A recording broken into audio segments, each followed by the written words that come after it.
Olá, sejam muito bem-vindos a mais um episódio do programa O Manifesto. Eu sou a Larissa, esse é o meu pai, o Célio.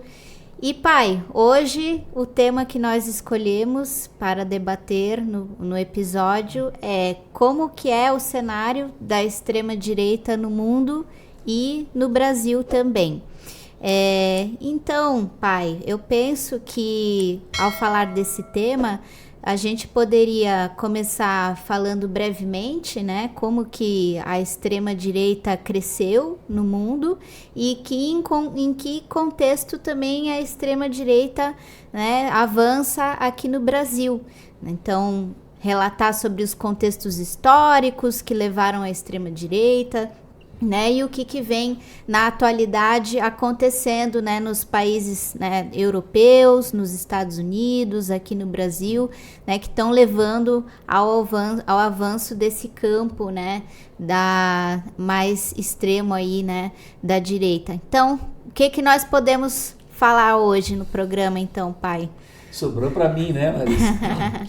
Olha, Larissa, te dizer a quem nós está ouvindo, a extrema-direita, ela sempre existiu no mundo. Ela certeza. Não é uma criação nova.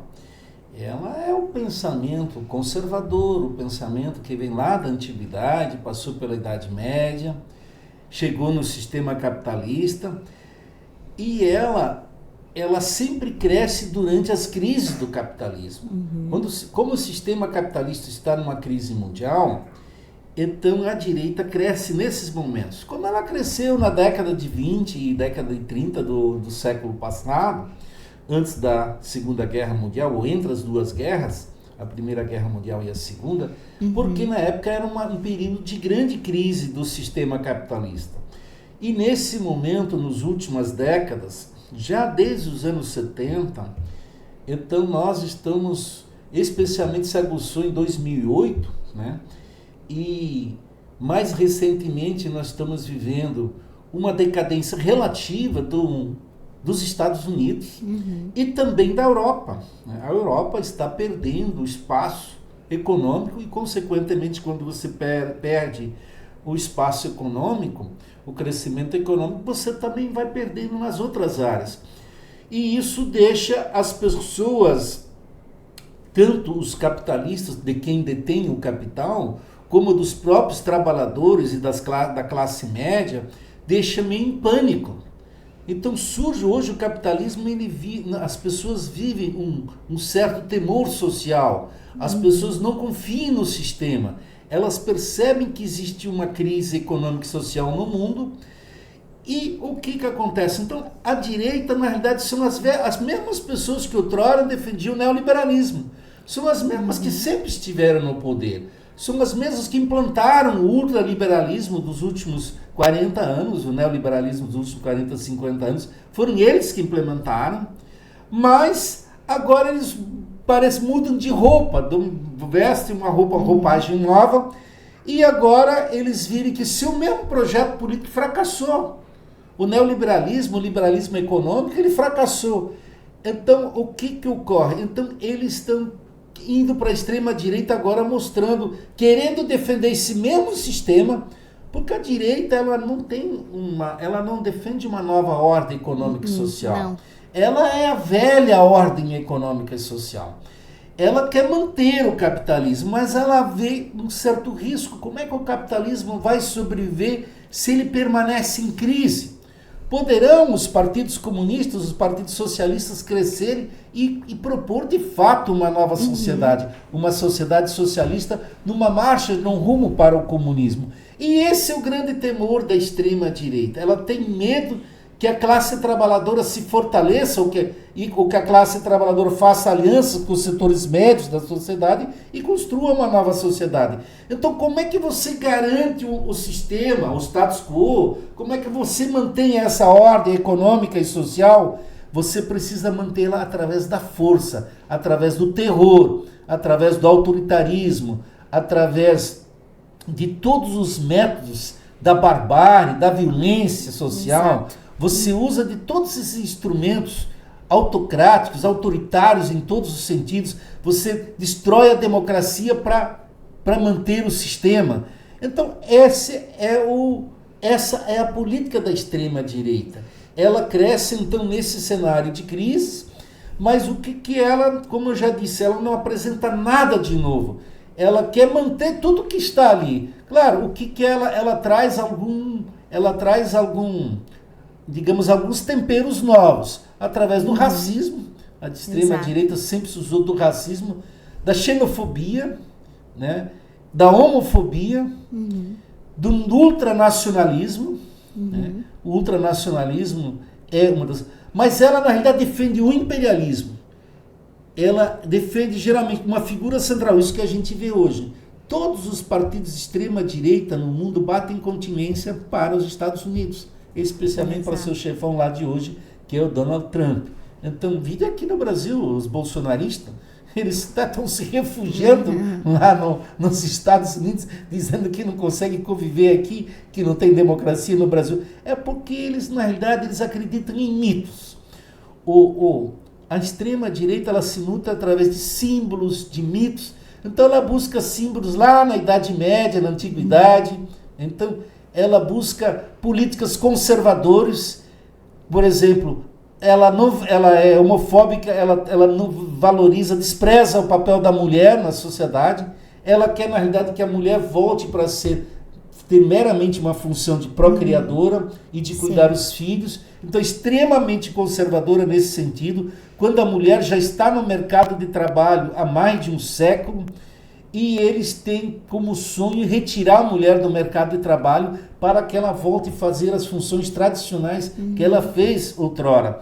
Então, assim, no campo político trazem velhas moralidades, bandeiras morais, extremamente moralistas, né, discriminatórias, sempre focam e culpam que a crise, o problema da sociedade, o problema político está nas minorias, né? Está o que eles chamam, o racismo culpa as raças. A xenofobia, né? Então, assim, essa sempre é a velha política. Então, se você for olhar o neonazismo, o neofascismo, ou todas as ideologias de extrema direita que hoje tem mais, né? Você tem hoje algumas novas direitas extremistas que têm algumas denominações diferentes, como por exemplo, supremacistas brancos, né? E outras denominações que tem por ali, que eu agora também não me recordo, mas na realidade o fundo é sempre o mesmo.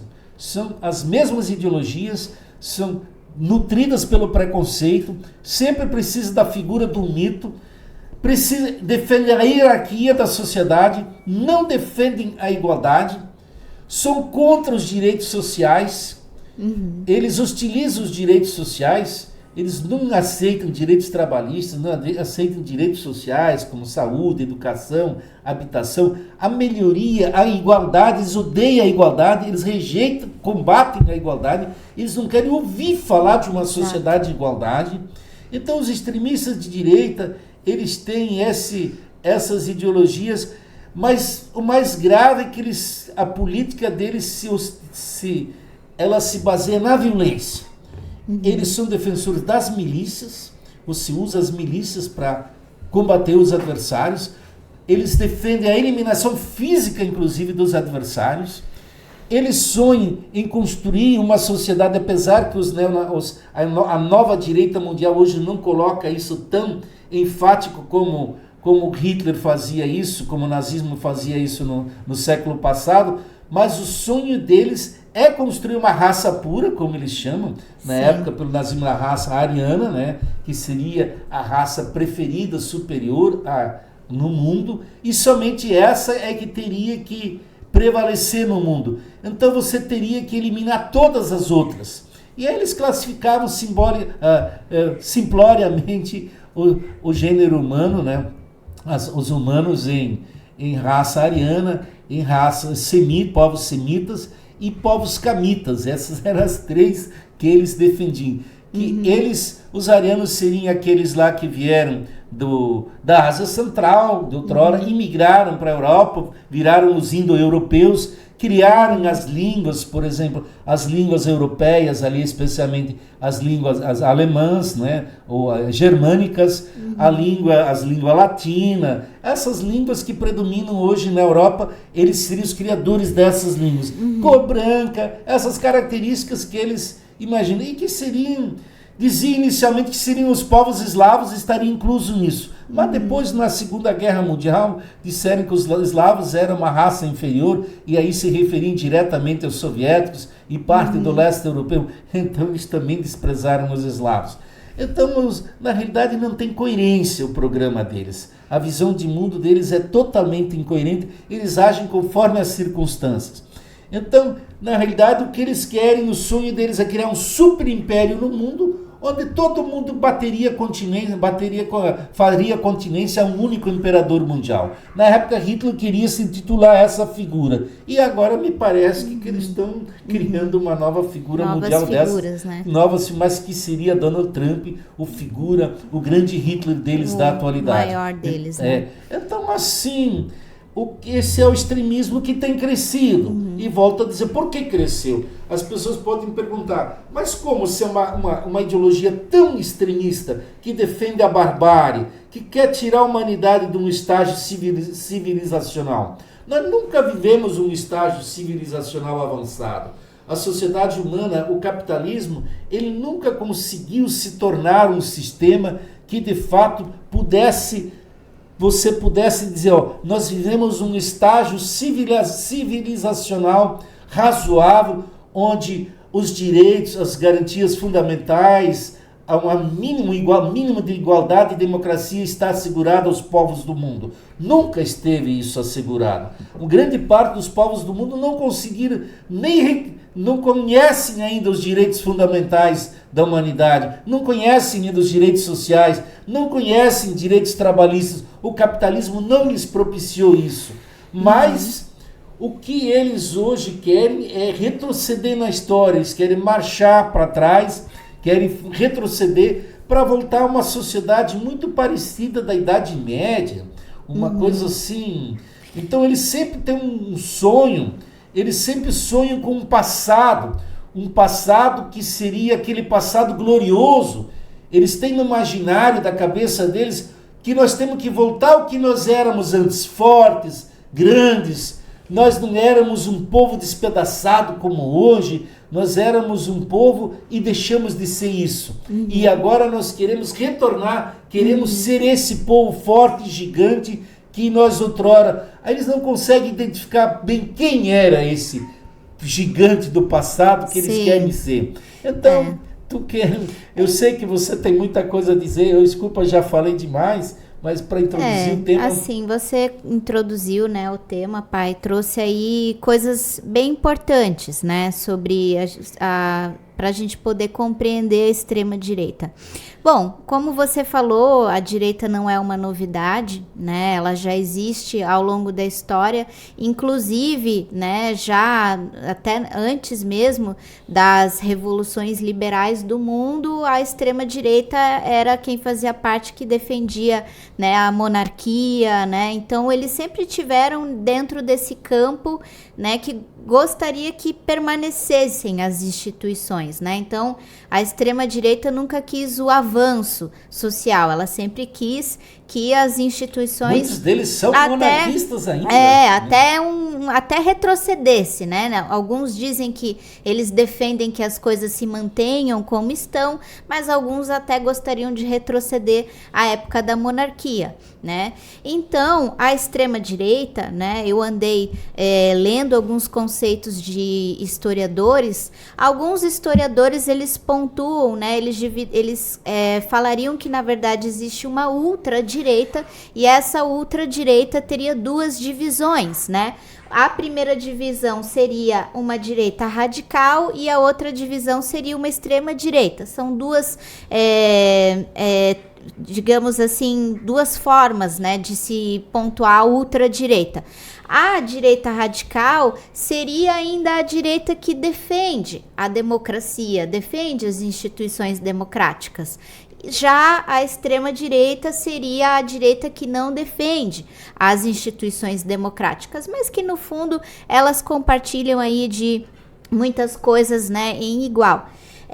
Então, o que se define mesmo, né, como ultradireita? Se define essa ideologia conservadora, né, de querer manter as instituições, de trazer ideais conservadores, né, de Deus, pátria, família, o ultranacionalismo e também muitas vezes eles assumem as posturas, como você bem comentou, racistas e xenofóbicas, né? Eles assumem essas características. Então, a extrema-direita, mais ou menos, ela é definida dessa forma, né? Claro que vão existir particularidades, dependendo do lugar, né? Onde ela for se desenvolver, ela vai ter suas particularidades, né? Os principais regimes aí que a gente teve, né, vamos relembrar, foi o nazismo na Alemanha, o fascismo na Itália, o franquismo na Espanha, né, dentre outros regimes aí, mas os principais, digamos, o salazarismo, né, também, em Portugal, que foram os regimes aí da extrema direita que a gente, digamos assim, maiores, esses movimentos. Alguns historiadores, eles pontuam que nós, na atualidade, estaríamos vivendo uma quarta onda, né, da extrema-direita. Então, eles dividem aí essa história da extrema-direita do final da Segunda Guerra Mundial até o presente momento. Eles falam que existiram ondas da extrema-direita. A primeira onda teria sido imediatamente após a guerra, que a extrema-direita, após Segunda Guerra Mundial, saiu muito derrotada, né? E foi um momento ainda que eles tentaram ter uma certa resistência, né? Tentaram ali se reestruturar novamente, mas um pouco mais fracassada, né? Pelo período pós-guerra.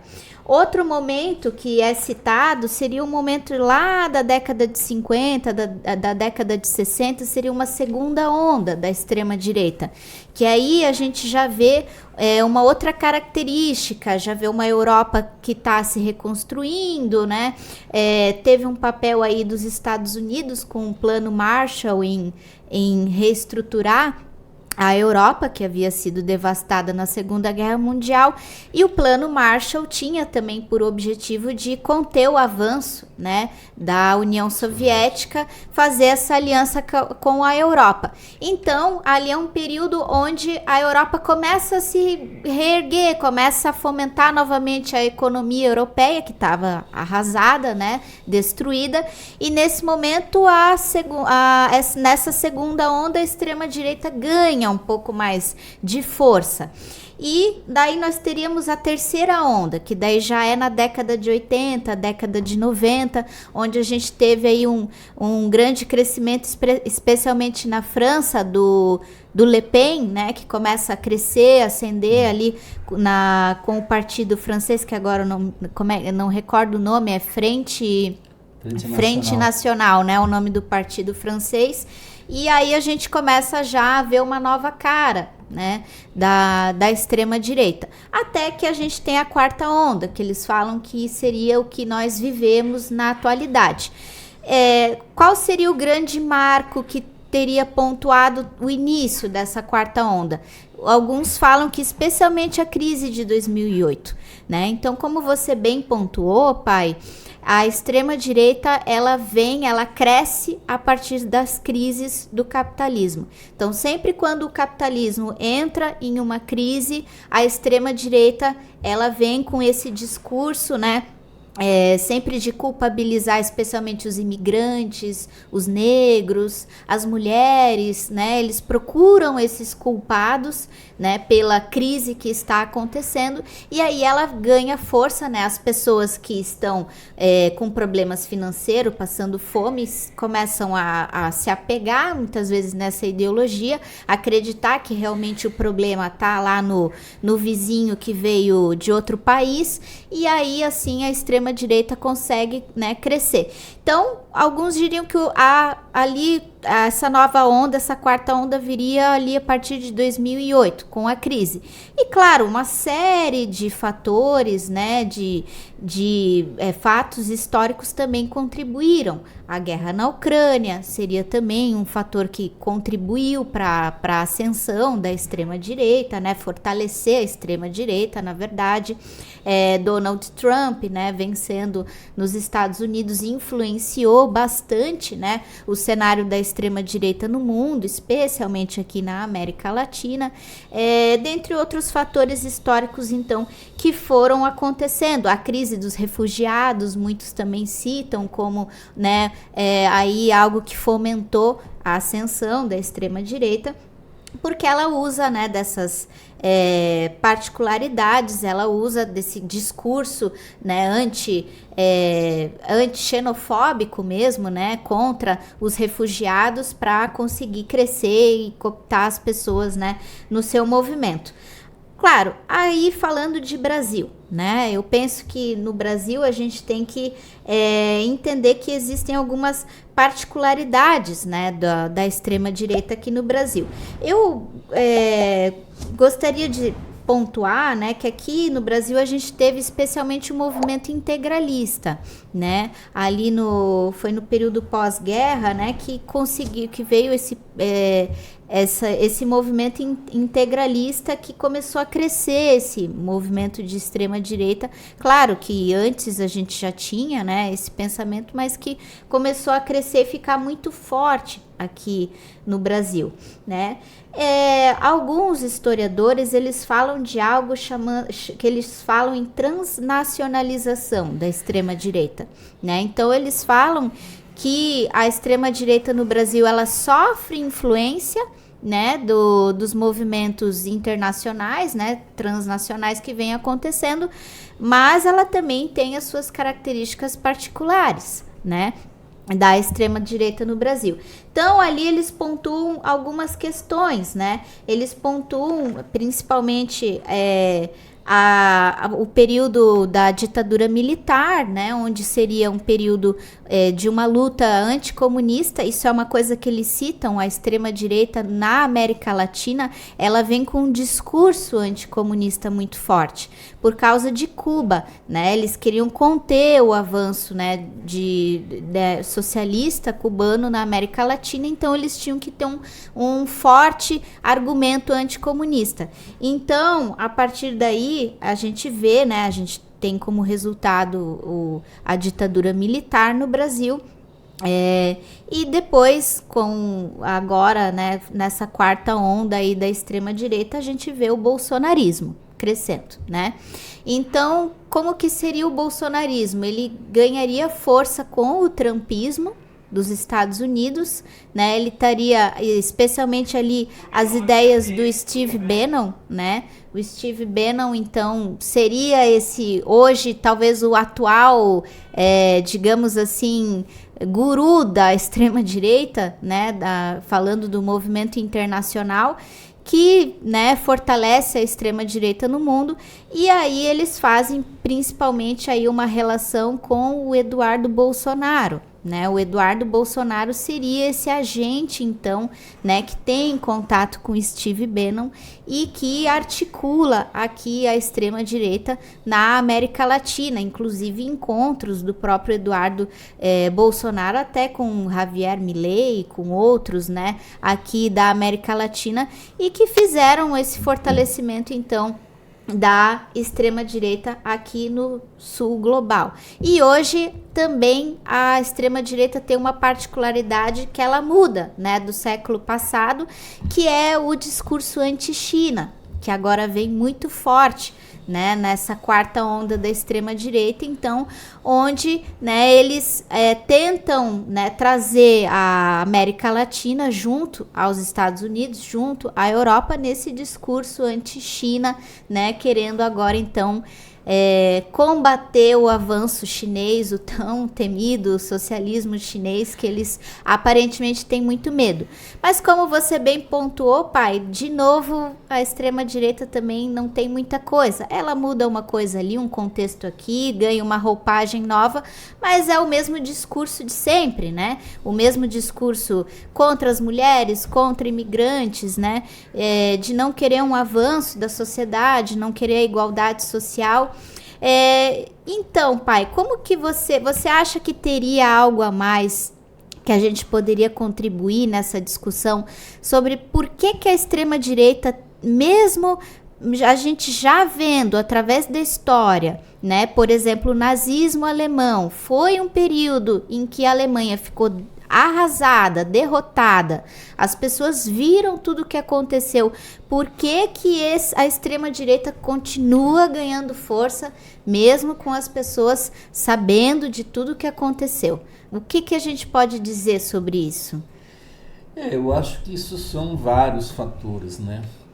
A humanidade, ela é um conjunto de fatores. Então, para entender esse novo ressurgimento da direita, como disse, a essência, o fundamento é a crise do sistema capitalista. Com certeza. A crise econômica, social, cultural, moral. A crise do sistema capitalista não é só econômica. Porque se você for olhar do ponto de vista econômico, até a gente poderia dizer, nós não estamos no fundo do poço. A gente poderia dizer. Mas para entender a crise do capitalismo, a gente precisa ir muito além da economia. A crise do capitalismo, ela, como disse, ela é moral, ela é cultural, ela é social, ela vem de vários lados. E isso gera uma insegurança nas pessoas. E como nós não estamos vivendo uma ascensão grande do comunismo, do socialismo e do comunismo, obviamente que as pessoas muitas vezes agarram a primeira bandeira que lhes aparece. Né? E como eu disse antes, o movimento de extremista de direita, outrora ele era um movimento liberal. Eram os que começaram, que defendiam a escola dos Chicago Boys, defendiam a escola de Milton Friedman, defendiam a escola a austríaca lá do professor Hayek, que defendiam o ultraliberalismo. E esse liberalismo foi implementado no mundo. E agora não deu certo. Então, claro, eles precisam buscar agora imediatamente lançam novamente as bandeiras à direita. São pessoas que claramente sabem, elas têm o papel, elas querem cumprir o papel de defender o capitalismo. Mas elas sabem que você não pode mais defender o sistema capitalista através de qualquer teoria. Das velhas, então você precisa defender ele à força. E como é que você defende ele através da força? Aí você precisa ter um partido organizado. E aí, por isso que os partidos de extrema direita estão sendo criados ou foram criados. E, claro, claramente inspirados na violência. E claramente inspirados para atacar as lutas sociais. Sim. Veja só, as ideologias extremistas de direita, eles são contra a greve, eles são contra o serviço público, eles são contra o socialismo e o comunismo, então nem se fala. Por isso, como tu disse, a China passa a ser o principal alvo. Por quê? Porque é o maior país socialista do mundo. Mas eles atacam Cuba, atacam a Coreia do Norte, atacam o Vietnã, atacam o Laos, atacam toda e qualquer país que tem uma ideologia onde a classe trabalhadora está mais integrada, mais valorizada. Então eles sabem que, para defender o capitalismo, eles têm que impedir qualquer avanço. E sempre, claro, a extrema-direita, ela sempre anda ancorada no imperialismo. O sistema capitalista no imperialismo. Veja só, por que na época das ditaduras militares aqui na América Latina, nós não só tínhamos ditadura militar aqui no Brasil. Nós tínhamos ditadura militar na Argentina, no Uruguai, nós tínhamos uma ditadura já sanguinária no Paraguai, nós tínhamos ditadura militar no Chile, e assim, mas quem implementou isso? Na época foi sob a coordenação dos Estados Unidos, ou seja, do imperialismo americano, que defendia que a América Latina não caísse nas mãos do socialismo. Agora eles usam o pretexto para não cair na mão da China. Agora o medo que a extrema-direita tem que a China venha e tenha aqui relações comerciais na América Latina e que a China faça negócios aqui com os países da América Latina, como nos demais no mundo. Aí começam esses absurdos, proibir para que os chineses não tenham acesso aos portos do Panamá, ao canal do Panamá, e criem essa guerra econômica desastrosa ali pelo mundo, essa vergonhosa taxação que essa semana foi então o ápice. Não sei se foi o ápice, vai ser o ápice, mas até agora foi o ápice, né? Então, aplicando taxação para o mundo todo. Então, um país se arroga fazer isso. Isso é uma política de imperialismo extremado, onde um país quer dizer claramente, no mundo eu mando, eu sou dono do mundo. Esse é o conceito que a extrema-direita tem. Então, eu penso assim no Brasil, claro, a extrema-direita ela continua sendo aquela velha extrema que era na época de Plínio Salgado, mas eles não vêm, eles não falam do Plínio Salgado, eles não levantam o Plínio Salgado como o líder deles, que foi outra hora o líder aqui. Como também não colocam hoje o Hitler e o Mussolini como os principais líderes. Apesar de muitos deles usarem a suástica, mas eles são espertinhos. Eles tentam esconder um pouco a fachada nazi-fascista e tentam usar simbologias novas, né? Então hoje, como digo, trazem alguma programação nova. Se outrora na Europa era a morte dos judeus, a principal bandeira, o extermínio dos judeus, dos ciganos e dos comunistas era a principal bandeira, hoje eles trazem como principal bandeira a questão dos muçulmanos. Na Alemanha e na França, hoje os principais inimigos deles são os islâmicos. O povo, claro, que fugiu. Aí, como você falou, pode ter contribuído com a ascensão, e tenho certeza que contribuiu. Aí foi a Guerra da Líbia. A Guerra da Líbia, foram milhões de líbios que fugiram para a Europa. Foi a Guerra Civil da Síria. Sim. Né? E assim agora, claro, a Guerra da Ucrânia. Então, as guerras sempre geram êxodos. As guerras sempre geram migrações de povos. E essas guerras todas foram fabricadas pelo imperialismo. Olha o que foi a Líbia. A Líbia foi uma guerra civil claramente arquitetada pelo imperialismo americano. E diga-se de passagem que a Hillary Clinton tinha uma participação direta na guerra civil da Líbia. E assim foi na guerra civil na Síria. A guerra civil na Síria, o Estado Islâmico, foi fabricado pelo imperialismo americano. E também as demais forças que se insurgiram contra o governo de Bashar al-Assad, todas tinham apoio estrangeiro, europeu. A Europa apostou muito e jogou muito dinheiro nos Estados Unidos nessas facções extremistas. E aí, claro, foram milhões de pessoas para a Europa, e antes já tinha acontecido a guerra do Iraque, que já tinha expulsado muitos iraquianos.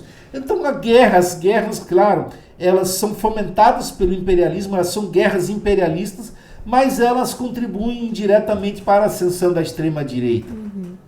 E assim, então hoje, aqui no Brasil, como tu falou, então não tem programa. O bolsonarismo em si, a extrema-direita brasileira, ela se resume a atacar a esquerda. Eles não têm projeto nacional, eles são ultraliberais, eles defendem o mesmo neoliberalismo que o Fernando Henrique Cardoso defendeu.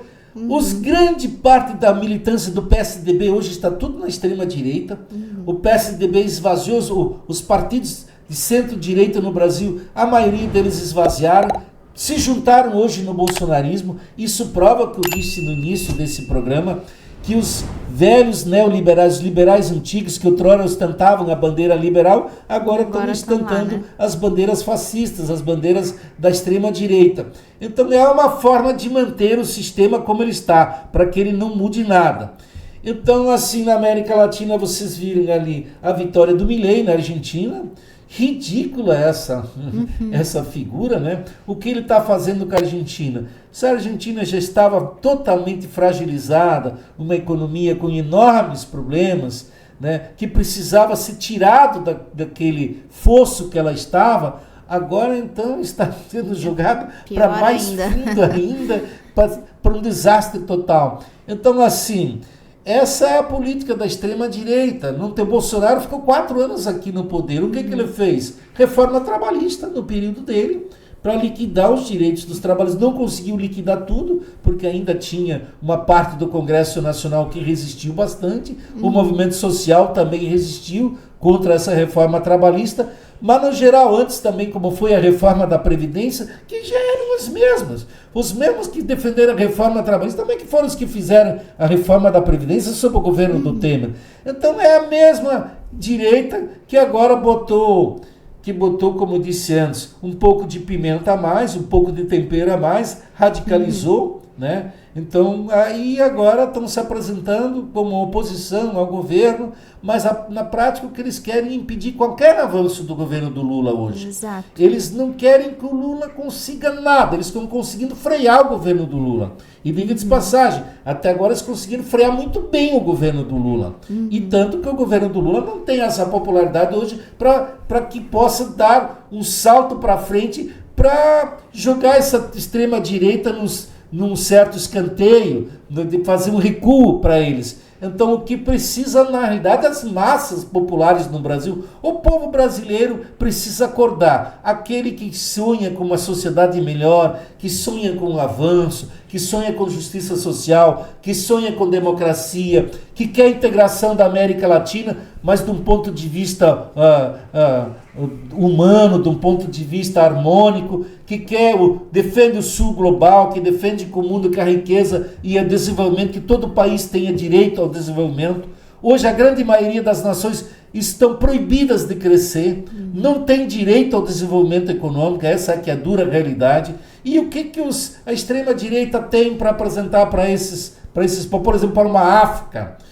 Na realidade, eles defendem que os africanos sejam todos mortos, são racistas, então certamente esse é o programa que eles defendem para os africanos. O que eles defendem para os países asiáticos, que tem muitos países asiáticos que precisam sair do atraso que vivem hoje? A China está lá trabalhando, querendo tirar esses países do atraso, ajudando eles. Mas vem ali agora o imperador americano e seus sequazes aqui, como o bolsonarismo lá na Europa, que vem tudo contribuindo para que nada aconteça, para que os países do terceiro mundo, os países pobres, não consigam atingir um nível de crescimento econômico e social para poderem dizer, olha, nós estamos caminhando para uma sociedade mais justa, mais solidária. Porque o extremismo de direita, ele tem a guerra como final.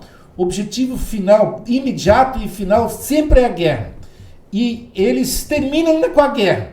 Essa que é o que preocupa a gente. O que preocupa a humanidade, porque a extrema-direita, o ponto culminante deles é a guerra, a grande guerra. Incendiar o mundo, porque eles sonham em implantar esse império mundial a partir da guerra. Sonharam isso com Hitler e estão sonhando isso agora. Então a guerra está desenhada. Cara, esses dias atrás, por exemplo, vazou nos Estados Unidos que os Estados Unidos têm um plano para fazer a guerra invadir a China. Então, olha só, esses loucos, eles têm coisa para tudo que é lado. Então, assim, é isso que eles querem, incendiar a humanidade.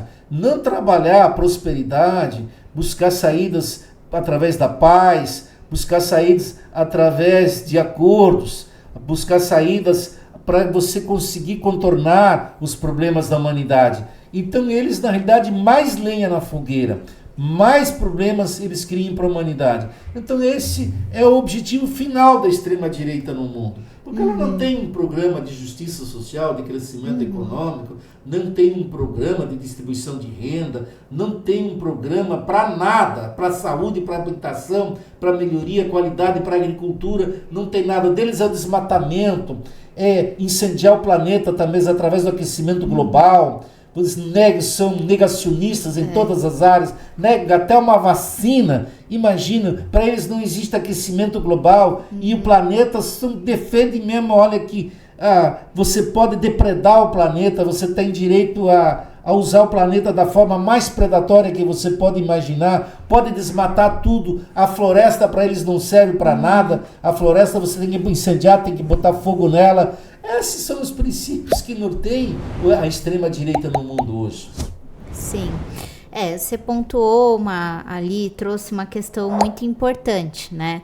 A extrema-direita, ela não quer ver o avanço, né, o bem da humanidade. Muito pelo contrário, né? A extrema-direita não tem esse objetivo. Eles querem que uma guerra aconteça, tudo, né? O mundo se exploda literalmente. Para eles, esse é o caminho.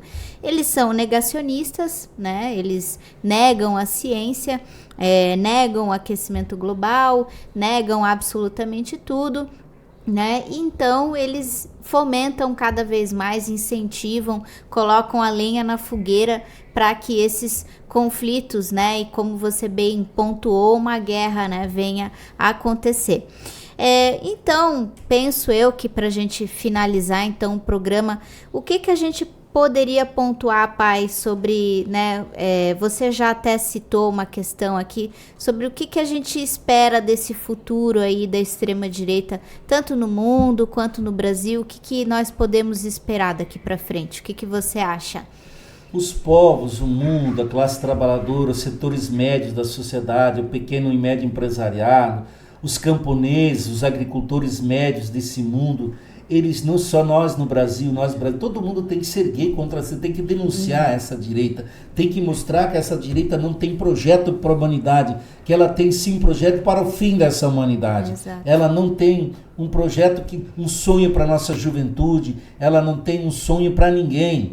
Então, na realidade, o que ela quer fomentar a guerra, ela quer fomentar o ódio, fazer a política do ódio, a política do rancor, a política do estraçalhamento, a política da repressão, do autoritarismo, a política da barbárie, a política, enfim, a pior que a humanidade pode esperar. Isso é o programa da extrema-direita, esse é o destino da extrema-direita. Então eu acho que os povos têm que se unir. Na Segunda Guerra Mundial houve uma grande união dos comunistas, dos socialistas, dos democratas, dos povos, de todos aqueles que sonhavam em garantir uma sociedade tranquila, humana, onde todos pudessem sobreviver à luz do sol. Eles se uniram e derrotaram o nazifascismo. Então eu acho que esse é o único caminho que nós temos que enfrentar eles nas urnas também, fazer alianças amplas, né? Sem sectarismo de esquerda, mas alianças entre os setores de esquerda e os setores de centro têm que ser feitos nesse momento para que a gente possa derrotá-los nas urnas. Mas também se precisa derrotá-los, os movimentos sociais, a classe operária precisa cumprir seu papel no Brasil, a classe trabalhadora como um todo tem que cumprir o seu papel de defender os seus direitos, porque quando ela vai na luta como servidores públicos aqui de Blumenau, tem que defender os seus direitos, porque ali também dentro dessa administração municipal está cheio de nazifascistas que estão ali para caçar qualquer direito dos servidores ou dos trabalhadores da nossa cidade. Então os povos têm que se unir, porque esse é o único futuro que nós temos, para garantir que a gente não caia na mão dessa desgraça, dessa barbárie. A unidade é a chave da vitória. Então eu, para encerrar a minha parte nesse programa, eu diria isso: a unidade popular, a unidade das forças nacionais, das forças progressistas, para a gente vencer esse obscurantismo que está amedrontando hoje a humanidade. É isso aí, socialismo ou barbárie, né? É verdade, socialismo ou barbárie. Então eu penso que nós podemos finalizar o programa por aqui, né? Agradeço a todos que assistiram e até mais. Tchau, tchau. Tchau para vocês, tá?